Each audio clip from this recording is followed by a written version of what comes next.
Good morning, everyone. Pam Jacobson here, your host of Three Things You Need to Know.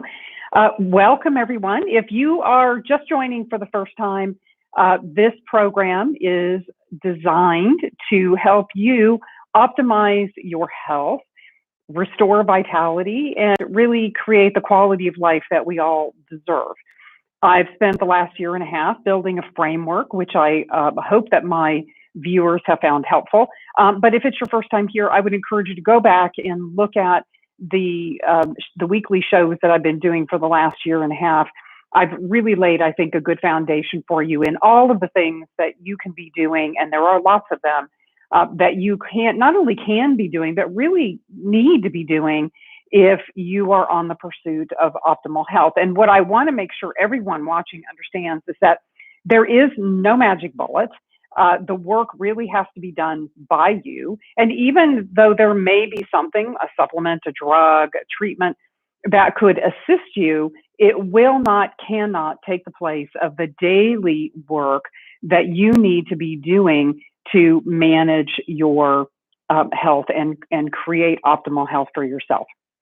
So very important that you have a daily self-care routine. And what I did over the last year and a half is really laid out for you the path that I've been using, with my clients for the last 20 plus years and have had a great deal of success. So please do go back and look at those. If you've been following me, this is the new format, which we've moved from weekly programs to now once a month. So I've laid this great foundation and framework for all of you. Now what I want to do is focus on specific topics of around different health issues, diseases, disease states, and stuff that's in the news as far as research. Last month, I was embarking on a journey of looking at my own blood sugar management.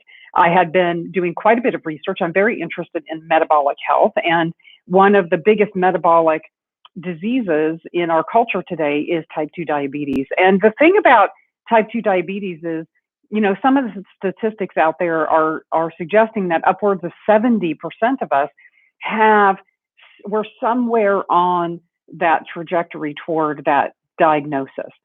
Because you don't just wake up one day and have diabetes, right? It is a long time coming, decades in most cases.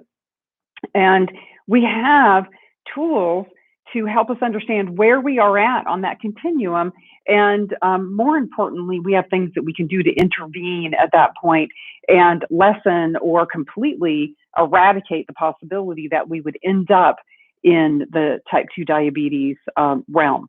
And I think it's incredibly important. It is probably one of the biggest underlying causes of poor aging, early death, poor quality of life, and the sort of the gateway to other diseases like cancer, for instance. So very important.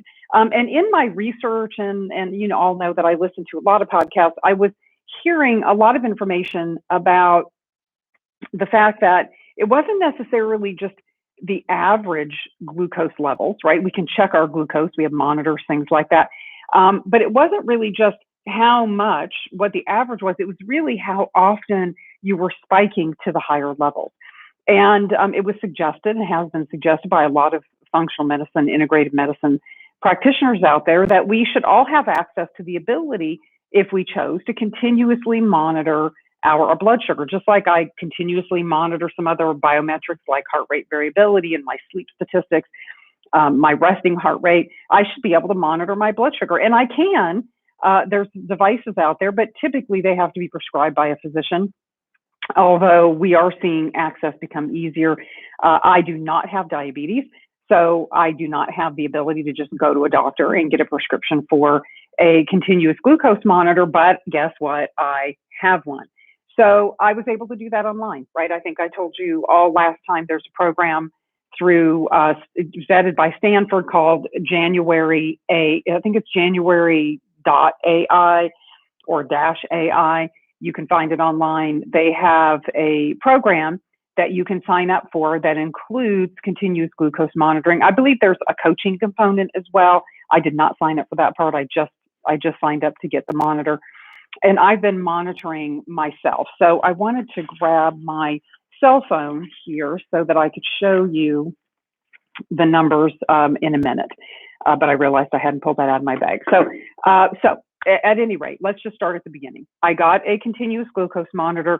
The purpose was to see how often am I, a person who largely practices what I preach, how often do I have spiking blood sugar throughout my week? So my plan was to monitor for 30 days and report back. It's now been, I don't think I got my monitor until about a week in from my last discussion with you guys. I've now got about almost 3 weeks worth of data to share. So I want to start with the process. The sign-up process is pretty simple. You do have to answer a few questions. It is prescribed by physicians that are working under this program through Stanford. They review your answers to your questions and decide whether or not you qualify. What I would say is when they ask you questions like, have you been diagnosed with diabetes? If you haven't technically, then you, excuse me, let me get a drink of water here. If you haven't, then you can't legally say yes. But most of us do have trouble with controlling our blood sugar. So what I would say is, when they ask the question, I would say, I've been told that my blood sugars run high. Sorry, I've got a tickle in my throat. I think my sinuses are draining a little bit.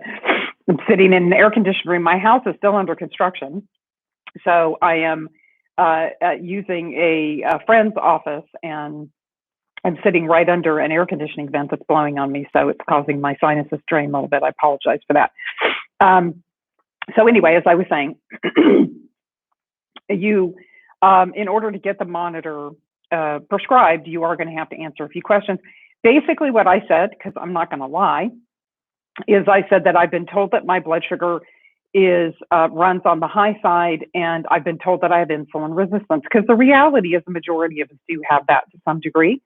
So I think you would be safe to answer the questions that way and would be likely to be granted the ability to get a continuous glucose monitor, at least for probably a couple of weeks, if not a month.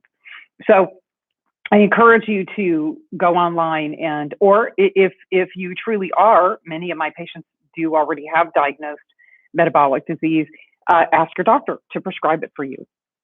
I did not find it to be exorbitantly expensive. It was $70 for me to get a month supply, which was 2 monitors or 2 sensors, basically. And the process of putting it on was very simple, right? You put it on the back of either arm. The instructions are very clear. It's very safe. I did not find it painful. There is a little needle on the sensor that you're going to, that goes into the skin, but it pops in there very quickly, and I did not feel it either time. So I've changed my sensor one time. I had it on my right arm to start with, and that lasted 2 weeks. And then when that expired, I put my second sensor on. So I'm about 3 weeks into my 4-week trial. It was very simple. Even those of you who are non-technical will not have trouble. The instructions are really just like one step. There's just a few steps involved. You clean the area, you get your sensor ready in its little delivery system, and then you basically tap it right onto the arm. So really simple to use. As I said, very safe. The adhesive is very strong. So I've been in the pool swimming. I shower every day. I've hit it several times and have not found there to be any issue with it coming off easily. But yet when it was done, I was really able to just peel it right off without any trouble. I did not have any lingering irritation or and I have very sensitive skin when it comes to adhesive. So hopefully that answers some of the housekeeping technical questions. As far as the data itself, it's actually really quite simple to use. It connects easily to your phone. What I did find in the beginning was I wasn't sure the first 24 hours or so, the sensor's not available frequently to read your blood sugar. It'll say it'll be available in 4 hours, 6 hours, because it takes time to calibrate. So the first day or so, it's not really, you can't really use it. But by the second day, it's fully up and running and ready to use. And it is a continuous glucose monitor. So it's constantly monitoring your blood sugar. So even if you never checked it yourself, you would be able to go in and look at your daily data to see if you were having any kind of spikes, or and you could set the range. I have my range set for 70 to 130, and my goal was to keep my blood sugar within that range, and on the lower end of that range as much as I possibly could. And I would check my blood sugar frequently, especially if I ate things that I expected to see a rise in my sugar levels. So I would check it, and then I would notate what I had done. So like I said, it connects easily to the phone. You can see here, this is, you look at the big spike there that went above 150. You can see the green area is my 70 to 130, my goal to be within that range. But you can see that the big spike up above 150, this was last night around 5:30 p.m. I had worked out and came home, and I was quite hungry and thirsty. And I ate a bunch of grapes. That's all I did, folks, ate some grapes. And what's interesting about my data collection to this point is the highest spiking levels I have seen 100% of the time have been when I ate fruit and I was hungry at the time I ate it. So on an empty stomach with nothing else with it, no fat, no protein. It was fruit. The first time it was cherries. It went up to 178, which is extremely high. I mean, a diabetic will have blood sugar levels go up to that level, but a normal person, really, we wouldn't think that you would see spikes at that level, but we do.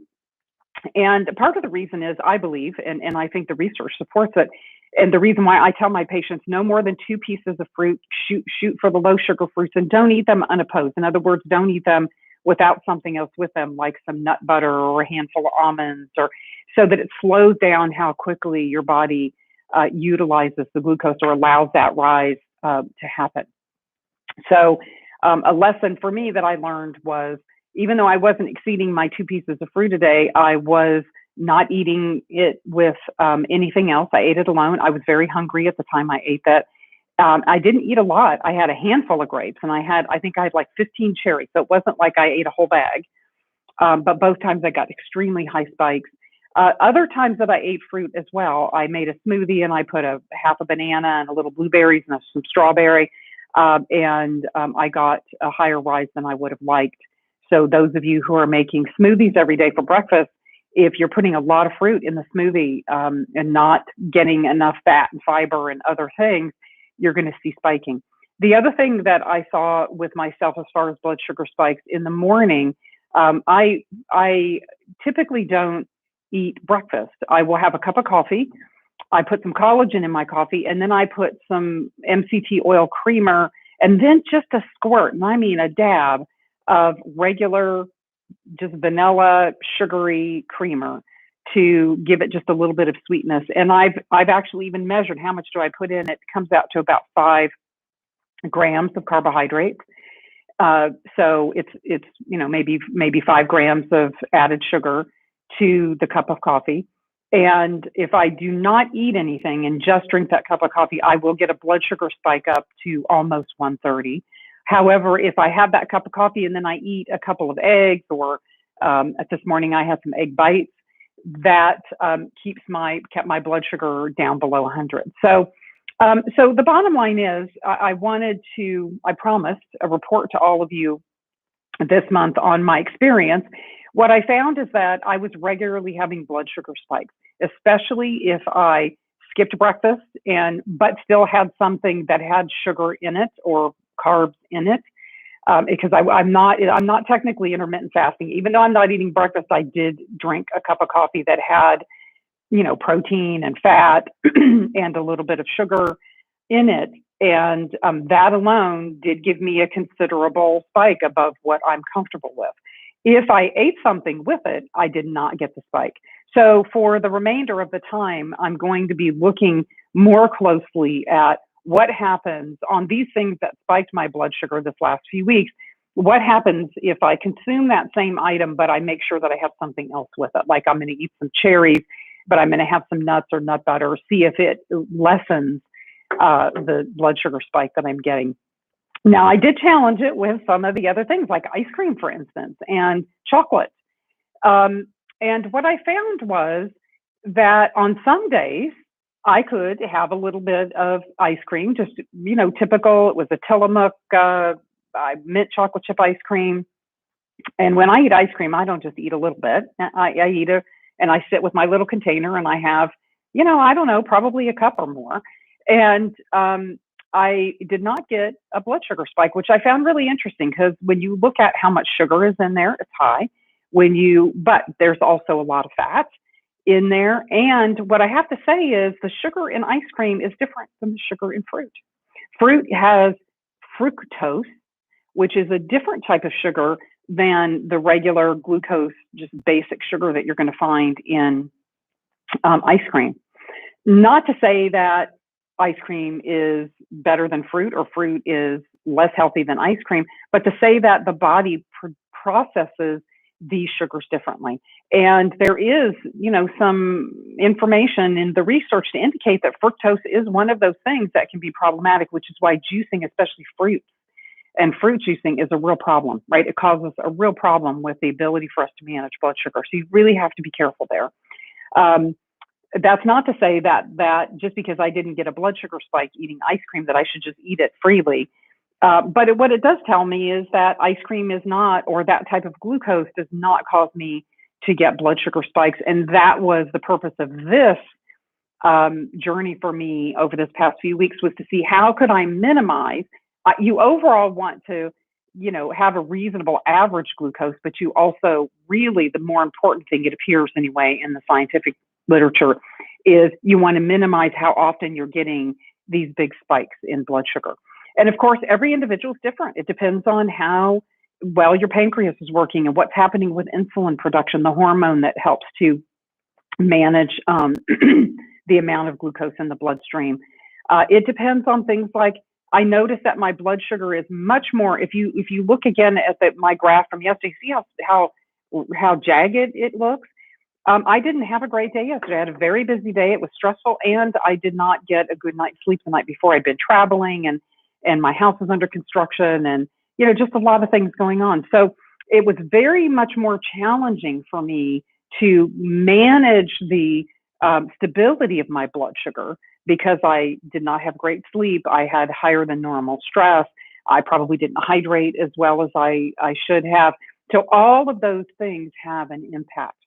But I think the bottom line, guys, is if you can get a blood sugar continuous glucose monitor, I would do it. I would do it, and you don't need a professional to necessarily give you input. If you want that help, I can help you, or you can just simply sign up for the January AI program, right? They have professionals that help you interpret the data and help you make lifestyle changes. But you can get a lot of information just by looking at it. How well are you managing blood sugar is not only about what you eat, but it's about how well you move your body during the day, how good your sleep is, how much effort you put toward managing stress response, all of the things that I've spent the last year and a half really laying the groundwork for. So now we're looking at, if I'm doing these things well, then I should have relatively stable blood sugar numbers, and I should have very few spikes outside of a range. Now, what range? I think that varies. Dr. Attia, who I listen to, and he's got a number of podcasts where he talks about continuous glucose monitoring. Again, that podcast is called The Drive, Dr. Peter Attia. And I encourage you, if this is something you're interested in, listen to his podcast. His goal with his patients is always to reduce the number of spikes and gradually move them into a tighter and tighter range. So for me, my first week, I set a range of between 70 and 100. Well, my blood sugar regularly went considerably above 100. And it does. Our blood sugar will rise when we eat, but it shouldn't spike and then drop and then spike and then drop. It should rise gradually, come down. And mine is not doing that. Mine was spiking and dropping. And so I increased my range from 70, you can do this in the settings, 70 to 130, to see how often I could stay in that range. And that was an easy range for me to stay in 100% of the time. It was really rare. The grapes and the cherry incident was the only time I went out of the range. So for this next couple of weeks, then I'm going to tighten that range down another 10 points and see how good I am about staying between 70 and 120. What I did notice is the more careful I was about my blood sugar control, the less I had big drops. Because in the beginning, I seemed to have some very low blood sugars, especially in the morning. Now what I'm seeing is that my blood sugar is relatively stable, and only if I do something like eat grapes on a really hungry tummy, I get a big spike. So I think you can learn a lot about yourself by tracking and measuring. I've preached about this in a number of my other shows. And I'm a big proponent. You can't change what you don't know is happening. So if you can either convince your physician to prescribe or go online and search and find a place where you can get a continuous glucose monitor, even if you just did it for 30 days, I think it'll give you a lot of really great information. So I will give you an update next month. I plan to, as long as I can get the monitor, I plan to continue to refine my behaviors and use a monitor probably for the next 6 months or so. So I will continue to give you updates. And again, if there's anything in particular you would like to know more about, please reach out and let me know. Otherwise, I will cook up something really great for us, and I'll see you guys a month from now, which will be, right around my 60th birthday. So I will look forward to speaking with you all then, and look forward to any communication. I put my contact information over here in the chat box. Take care, everyone. Have a great month.